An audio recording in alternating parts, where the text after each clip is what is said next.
introduzem elementos que são outrora somente produzidos pela ciência. Então você vê que a oportunização da descoberta foi favorecida para o próprio ser humano de uma forma que todos têm acesso à descoberta, ao novo, a fazer algo que seja inédito. Né? E isso aí tem pontos favoráveis e tem pontos negativos. E aonde tudo isso aqui influencia na hermenêutica? Influencia nos seguintes aspectos. A hermenêutica, ela faz parte da linguagem, porque ela a interpretação é a interpretação do quê? Da forma como o homem se comunica, da linguagem. O texto é a linguagem. O texto é a gramática, é a forma da comunicação. A comunicação documentada, a comunicação que está descrita, escrita, registrada, dialogada em várias formas, meios, métodos de escrita, de gramática, de desenvolvimento de comunicação, de diálogo. E aí a hermenêutica, ela entra nesse processo para facilitar o leitor, para facilitar aquele que trabalha com o texto a compreender o texto. Mas aí nessa situação surge uma barreira intransponível quase, que o texto e a linguagem tornaram-se um fenômeno que, por mais que o homem tente, cada dia ele se surpreende com o texto e com a forma gramatical e com a proposta do texto, e ele não consegue muitas vezes romper o que está por detrás do texto para poder explicar dentro do que o texto propõe.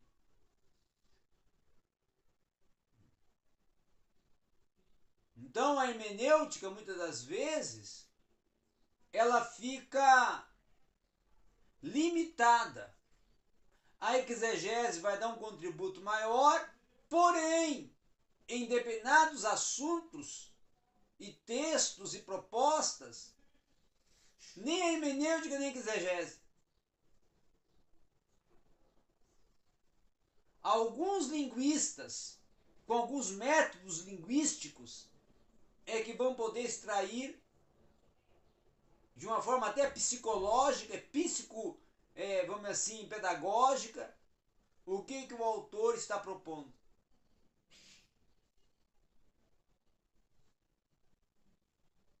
É algo muito complexo, né?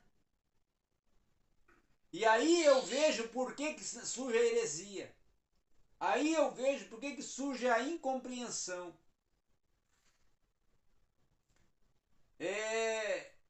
Eu estava estudando ontem um texto e algo muito interessante do porquê que Paulo vai falar em Gálatas capítulo 2. Não é Gálatas não. Coríntios, 1 Coríntios capítulo 2.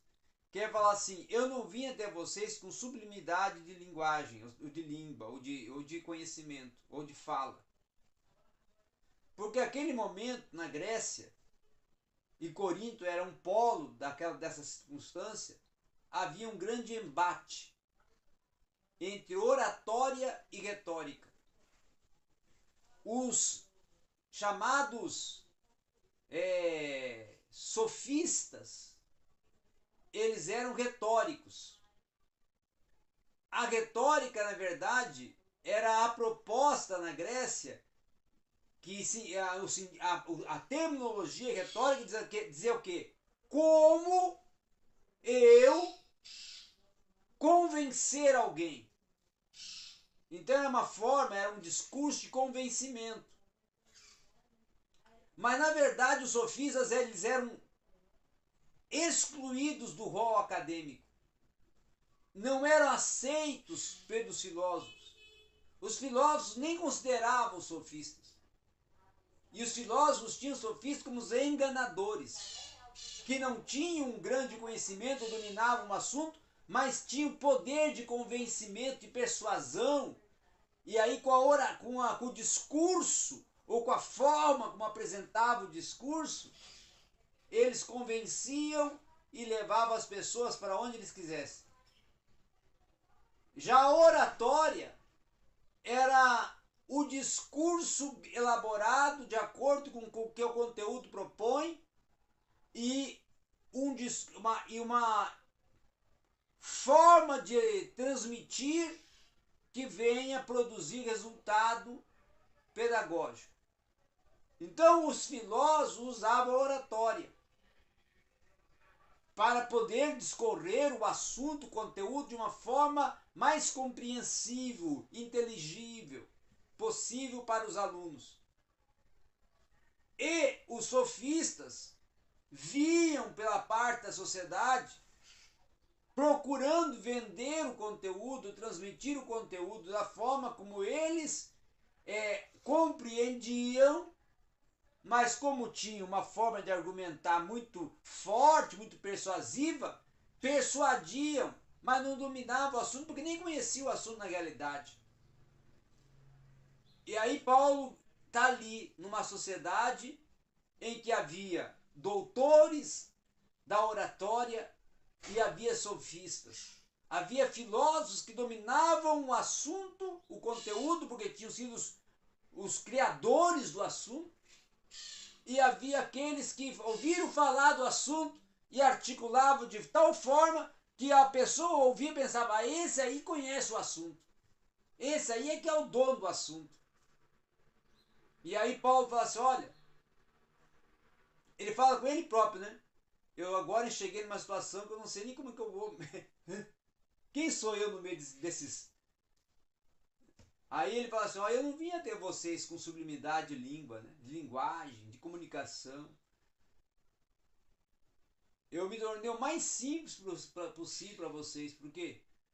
Porque vocês, aparentemente, competem entre si para ver quem fala melhor, quem discorre melhor, quem comunica melhor, quem conhece melhor, quem manda no assunto melhor. Então, aquela situação que Paulo está vivendo é a situação que vive hoje o mundo globalizado. Hoje existe o que conhece, o que domina, porque ele tem a formação e o domínio acadêmico do conteúdo, e existe aquele que ouviu falar do conteúdo e aí ele faz a sua articulação, porque é uma pessoa bem articulada, e todo mundo aplaude, mas na verdade ele é vamos dizer assim, um comunicador, não um formado no assunto. E ele falando esse problema que ele enfrentou, né? Dessa questão aí com o livro, desse domínio que eles tinham da língua, essas coisas, ele enfrentou também em Roma, né? É isso. Esses dias lá na carta de Filipenses, quando ele está fazendo a introdução para aplicar a humilhação e a exaltação de Cristo, aí ele está falando desse problema que ele enfrentou em Roma, que é chamada vanglória.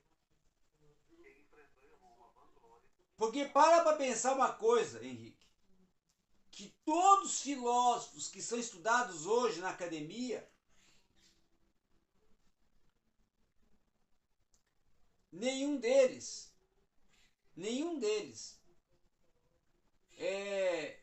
superou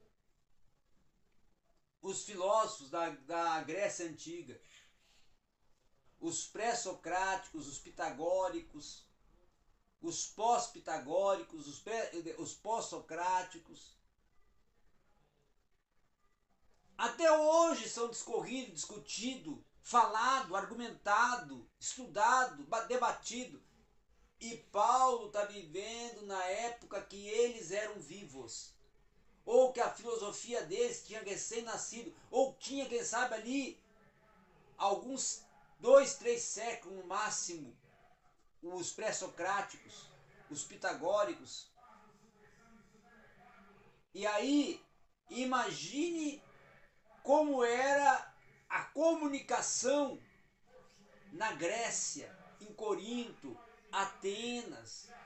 E quando se fala de Roma, nós temos que considerar que Roma ela era dominada pela helenização. Ela era conduzida pela helenização, ela era o império, mas o império era conduzido culturalmente, intelectualmente pela helenização, pelos helenistas, o helenismo que era o caminho, o meio de intelectualização da sociedade.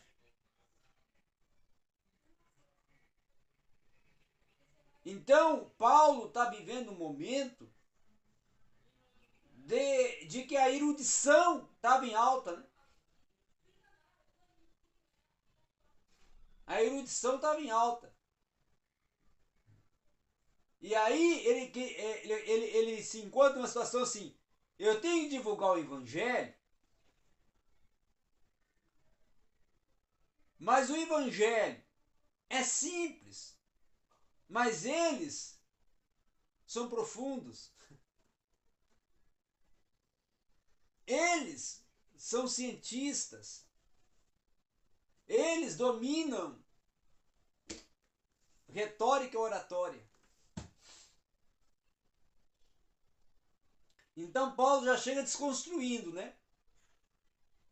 Não estou aqui para ser um orador e um retor. Estou aqui para cumprir a minha missão.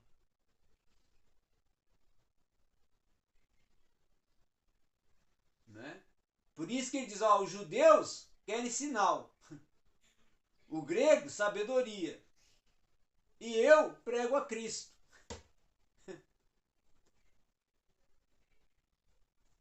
É.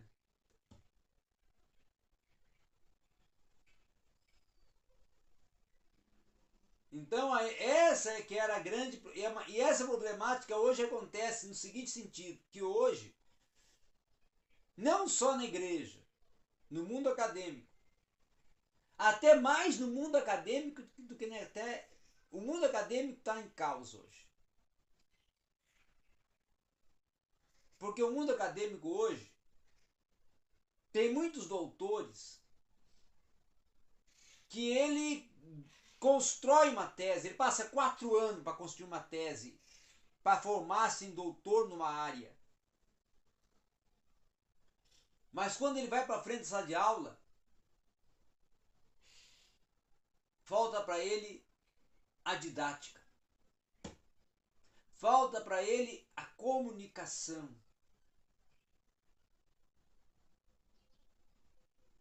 Então, muitas das vezes, quem vai mandar no assunto não é o doutor, é o especialista. E aí surge a guerra do doutor, que é o cientista, e o especialista, que é o articulador. Que é o que acontecia na Grécia.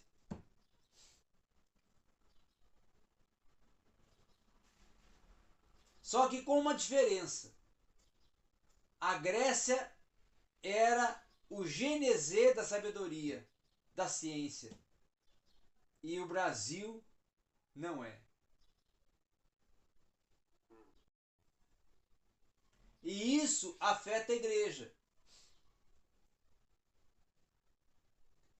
Afeta a igreja porque as pessoas, grande parte dos que compõem a membrazia são leigos. E outros estão buscando, e outros possuem. E todos estão dentro do mesmo ambiente. E aí, o orador às vezes domina e às vezes não domina. E aí gera uma problemática muito grande. E é por isso que hoje é triste de ver a situação. E não é porque não se tem recurso, não, Henrique. Não é porque hoje é onde nós temos mais recursos. Ontem eu estava vendo o Hernandes Dias Lopes divulgar a Bíblia dele, que hoje o negócio é você ter a sua Bíblia, né? Os grandes colocam lá. Aí a dele é a pregação, a Bíblia do pregador expositivo, ou da pregação expositiva, parece. Eu tenho, o princípio do pregador expositivo. Pregação expositiva. Aí ele falando lá e apresentando lá o que ela possui, e eu fiquei pensando assim: para quem que ela vai servir? Quantos pregadores conhecem a pregação expositiva? Ou melhor ainda, quais púlpitos é pregada a pregação expositiva?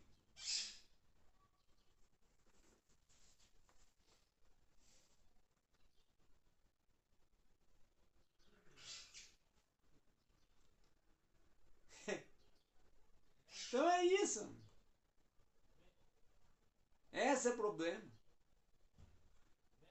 Lá tem o sermão preparado, que ele falou, ó, tem o sermão aqui, 600 sermões expositivos preparados. Mas não é só aí, então quer dizer então que, irmão, você não precisa nem preparar, está pronto. Então o que ele está propondo? Você leva a Bíblia lá, abre no sermão expositivo e prega. Mas só que não adianta. Porque se você não conhece como transmitir um sermão expositivo, você vai só ler.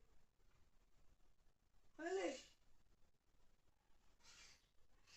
Os irmãos vão. E a plateia vai ver que você está lendo. E o pior momento da pregação é quando o pregador lê. Porque o pregador tem que olhar para frente, não é para baixo.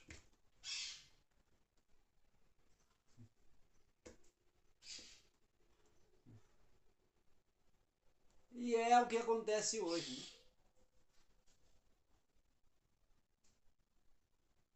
E é triste isso, né? Triste. Vamos em frente. Então, com essa situação toda, surge, né, a história da filosofia da linguagem. A filosofia da linguagem é a epistemologia. Por isso que a epistemologia faz parte da hermenêutica. E por isso que eu agora coloquei, bati no martelo assim, ó, que em todos os meus livros vou colocar epistemologia, um capítulo de epistemologia. Porque epistemologia é linguagem. É a filosofia da comunicação da linguagem. Então não tem como ter texto sem epistemologia. Que é a filosofia, é você compreender o que a linguagem está propondo para gerar um pensamento sobre o que o texto quer gerar de pensamento. O que o texto quer gerar de pensamento. Então a linguagem deve ser capaz de traduzir a vontade e a verdade e o conceito. A vontade do autor, a verdade e o conceito que está por trás do texto, ou do que ele está tratando, que é o método. O conceito que muitas vezes é o método. A lógica analítica já é o que é usado para ser